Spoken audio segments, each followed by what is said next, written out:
Well guys, I'm back, and yeah, let's just get straight into it. An old hobby of mine that I've been getting interested in recently again is coding. Now, I thought to myself, what are the most satanic ways that I could torture myself with coding? Then I thought of the language x86 assembly.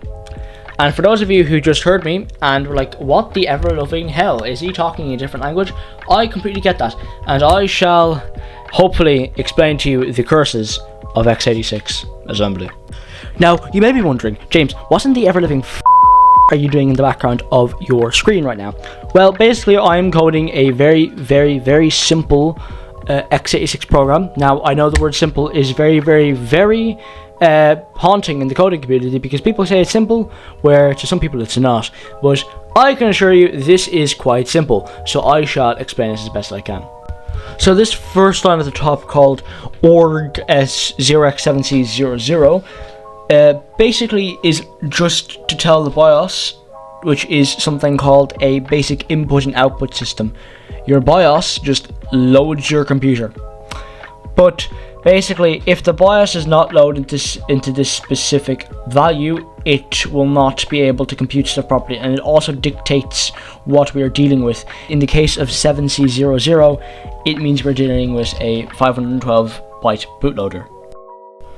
The thing that says bit 16 just below org 0x7c00 basically just tells the program and the quote-unquote BIOS how much memory addresses it has to deal with. In this case, only 16 little tiny bits of memory address information it has to deal with, which is not that bad considering we are only dealing with 512 bytes of information, which is made up of 8 bits, so that's 512 times 8, which is very little information if you know computers. This next block of code, called main halt jump halt, basically this is a big loop.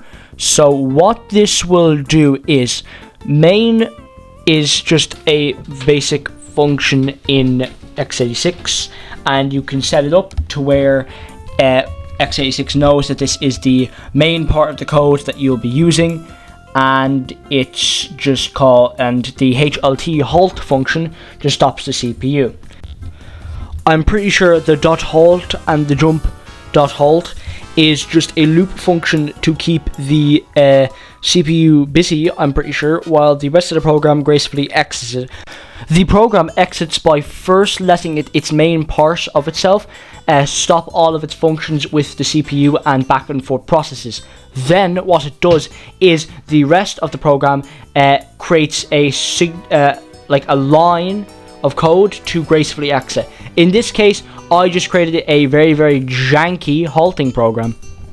Now, I am aware that this code looks a bit alien-like compared to the rest of the code, but this first line here is basically just telling the program to fill in the rest of the spaces, the 510 bytes of spaces, with zeros to not take up any more space after the main part of the code is ended. And DW0AA55H is just to define the very last 2 bytes of the 512 byte sector as AA55. And basically this tells the computer that it has a bootloader signature, which means that the computer will load it like it is a bootloader. Now, as you can see, I have my ASM file here, and if I try to run it with the software I'm using, the VM called QEMU, it doesn't work because it doesn't accept ASM files. Now, for this I will be using something called the NASM assembler. So basically what I'm doing right here is I'm going to my desktop and I'm typing in the command nasm-f bin text.asm-o test. This will basically just change the ASM file to a binary file, and what this will do is it will allow you to run it with my QEMU program. And once you do run it with QEMU, once it loads, it should pop up saying booting from hard disk. And once this happens, it means you've created a successful bootloader. So after I learned how to make a bootloader, I decided to learn how to code a pixel on a screen. So this code in the background here is just me just looking up some notes that I wrote down to help me remember how to write a pixel on the screen, and then typing it in and optimizing it. Now, I did try optimize it here by like putting the main part of the code, like the payload, on top and the main on the bottom to just like whoosh out of the way, but you will see how that does not work later.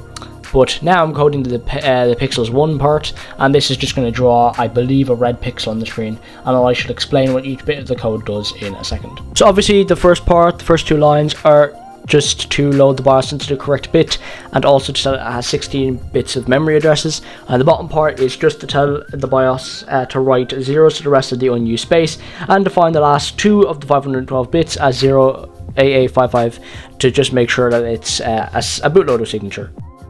Now, the rest of the code looks sort of complicated, so I'll explain it as best I can.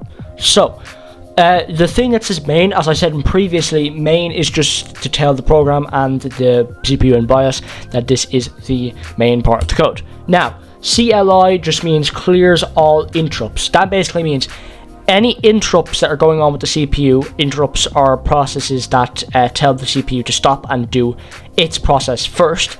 So CLI just means clear all interrupts to do with the CPU. Now, the push and pop commands are something to do with a thing in the RAM called the stack. The stack is basically, in the most simplest words, just a temporary space to store data that can be expanded and de-expanded that the CPU can interact with easily. Now, push 0x0A000 is just to tell the RAM to store that value, and that value is to tell the CPU and RAM that it's going to be using the stack for video data. Pop ES is to load the video data and that value into the CPU to use for video signals. Now, DI, I'm not really sure what it does, but I was watching a tutorial a day or 2 ago that just included it, so I decided to include it in my code just in case, but I'm not fully sure what it does. What I'm pretty sure it is, it's just a miscellaneous part of the 16 bits of information, 16 memory addresses, but I'm not using it in this code, so don't really bother with it. But AX is just to tell the CPU which mode of video it's going to be using. And in the next part of the code, MOV AX0x13 is just to tell the CPU that it's going to be using VGA and EGA signals with 320 by 200 pixels with 256 colors. And INT0x10 is just to interrupt the CPU and tell it to run all of that code and pop and push it to the screen. That, I think, will basically just load a black screen. Now, JMP pixel 1 is just a fast command to jump immediately to pixels 1, which is basically just like if any other code was in between those 2 things, it would still jump to that anyways. So once it goes to pixel 1, AH, AL, BH, CX, and DX are all to do with loading pixels. So MOV AH is just to tell the CPU to load a pixel onto the screen. MOV AL tells the color of this. In this case, since we're using 256 colors, color 0x04 would be red. Now MOV BH 00x0x00 is just a page number. I'm not fully sure what that does yet, but it doesn't really matter in this code, so we're just going to discard that and just set it to 0. MOV CX and MOV DX. CX is the X position of the pixel and DX is the Y position. Since we're using 320 by 200, this is the position it's going to be there. And int 0x10 is just to interrupt the video. Now that I've turned my ASM file into a bin file, I will load it with QEMU, and then it should load a red pixel onto the screen. Now it is flashing, and that's because I put my main part of the code after, and it has to keep jumping to pixels 1.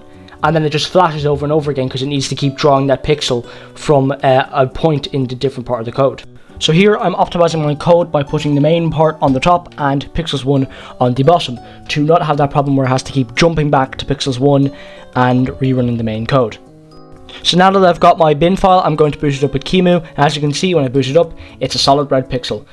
Now, I do not know what that pixel is in the corner over there, but here is the main pixel that is not flashing. Now, for the sake of your sanity, guys, I am not going to explain all this code, but it's a lot of code, and the parts that say first line and stuff, just draw lines on the screen. So once I drag my bin file into QEMU, it'll boot up and it will write the words LOL on screen. And that's it for today's video, guys. Hope you enjoyed, and if you made it through the video, I salute you, and bye bye.